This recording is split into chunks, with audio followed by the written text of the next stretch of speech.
Verizon acquisition values AOL at $50 a share, which was a 23% premium over the average stock price over the past 3 months. Now, AOL shares closed at $52.28 today. And for more on this deal, we're joined by Porter Bibb. He's the managing partner with Media Tech Capital Partners. Porter, lovely to have you on the show. Thank you for joining us this evening. Great to be here. So, Porter, analysts say that the big deal behind this deal is that it gives Verizon access to the video market. Do you agree? Why does it want that?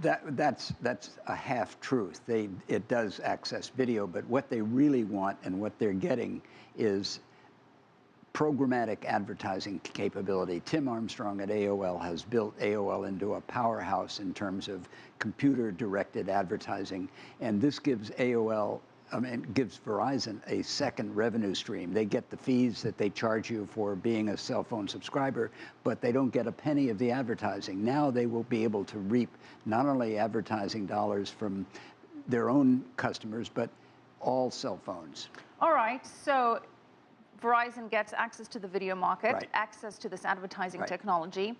Now, AOL, towards the end, was going on a massive shopping spree and bought a lot of high-value content sites like TechCrunch and the Huffington Post. They did. There's talk and speculation that those could be sold off separately. What do you think? Probably not, because they're both mature. They can do better under Verizon, which doesn't have any content right now to put on the internet. And they can take Huffington Post, for example, or TechCrunch, or some of the other content providers they own, and spread them globally, which AOL has never done. Do you expect anything to hold up this deal? No, this is a done deal. All right, and does this help Verizon now compete with the likes of AT&T and Sprint? The two giants in telecom are Verizon and AT&T. They've taken radically different strategies. AT&T is buying content by going after Direct, the satellite company, and it's getting a wealth of video content and internet television, and it's also getting 20 million Direct subscribers. Verizon is eschewing content by and large, except for what they're buying in AOL, and they're going after advertising and trying to have dual revenue, and that's probably a bigger plus for Verizon than buying content through Direct is for AT&T.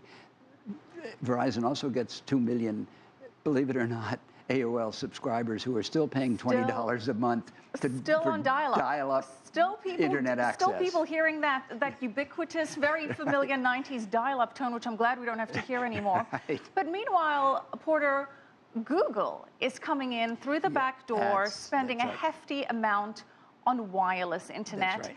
And that'll be available on Sprint and AT&T networks. So doesn't this change the whole game completely? Well, we're moving from the information age to the infrastructure age, and neither Verizon or AT&T has Wi-Fi infrastructure. Google does, and they're rolling out. They're now in 6 cities in North America, starting with Kansas City, and they have a Wi-Fi service for smartphone users that is 100 times faster than anything that exists at AT&T or Verizon. It's also a lot cheaper, and it's going to be the future of cell phones.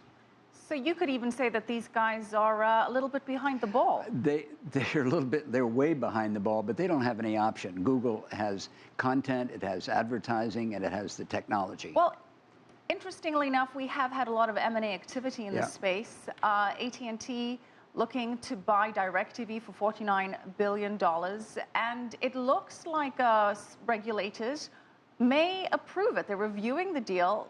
How likely is it that it will go through? Well, I think that any deal except the Comcast-Time Warner cable deal, which gave Comcast a virtual lock and a monopoly on cable.